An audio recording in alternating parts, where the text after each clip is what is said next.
அனைவருக்கும் வணக்கம். முருகப்பெருமானுடைய சூரசம்ஹாரம் திருச்செந்தூர் மண்ணிலே வெகு விமர்சையாக இன்னைக்கு நடந்து முடிஞ்சது. மிக ஒரு மகிழ்ச்சியான தருணத்தில் உங்களை நின்று பேசிட்டு இருக்கேன். உங்க எல்லாருக்கும் பிரார்த்தனை, எல்லாருமே நல்லா இருப்பீங்க. நாளைய தினம் கரூர் மாவட்டத்தில் நாணல் பரப்பில் நம்மளுடைய மங்கள சண்முகருக்கு திருக்கல்யாணமானது காலை 10:30 மணிலிருந்து 11:30க்குள்ள 11:30 நடக்க இருக்கு. நீங்க விரதம் விடுவதற்கான ஏற்பாடுகள் அங்கே செய்யப்பட்டிருக்கு. நீங்க விரதம் விடலாம். அதே போல திருக்கல்யாணத்திற்கான யாகம் அப்படிங்கிறது 8 மணிலிருந்தும் அபிஷேகமானது 8 மணிலிருந்தும் தொடங்க இருக்கிறது. அன்பர்கள் 8 மணிலிருந்தும் வரலாம்.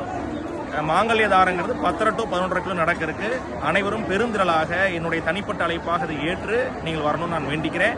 ஒவ்வொருவரும் தனிப்பட்ட ரீதியாக கூப்பிட முடியல. முருகப்பெருமான் பணி சஷ்டி பணியில் இருந்தனால இதை தனிப்பட்ட அழைப்பாக ஏற்று அனைவரும் வரணும். முருகப்பெருமான் அனுகூலம் பெறணும். நன்றி, வணக்கம். அனைவருக்கும் வணக்கம். முருகப்பெருமானுடைய சூரசம்ஹாரம் திருச்செந்தூர் மண்ணிலே வெகு விமர்சையாக இன்னைக்கு நடந்து முடிஞ்சது. மிக ஒரு மகிழ்ச்சியான தருணத்தில் உங்களை நின்று பேசிட்டு இருக்கேன். உங்க எல்லாருக்கும் பிரார்த்தனை, எல்லாருமே நல்லா இருப்பீங்க. நாளைய தினம் கரூர் மாவட்டத்தில் நாணல் பரப்பில் நம்மளுடைய மங்கள சண்முகருக்கு திருக்கல்யாணமானது காலை 10:30 மணிலிருந்து 11:30க்குள்ள 11:30 நடக்க இருக்கு. நீங்க விரதம் விடுவதற்கான ஏற்பாடுகள் அங்கே செய்யப்பட்டிருக்கு. நீங்க விரதம் விடலாம். அதே போல திருக்கல்யாணத்திற்கான யாகம் அப்படிங்கிறது 8 மணிலிருந்தும் அபிஷேகமானது 8 மணிலிருந்தும் தொடங்க இருக்கிறது. அன்பர்கள் 8 மணிலிருந்தும் வரலாம்.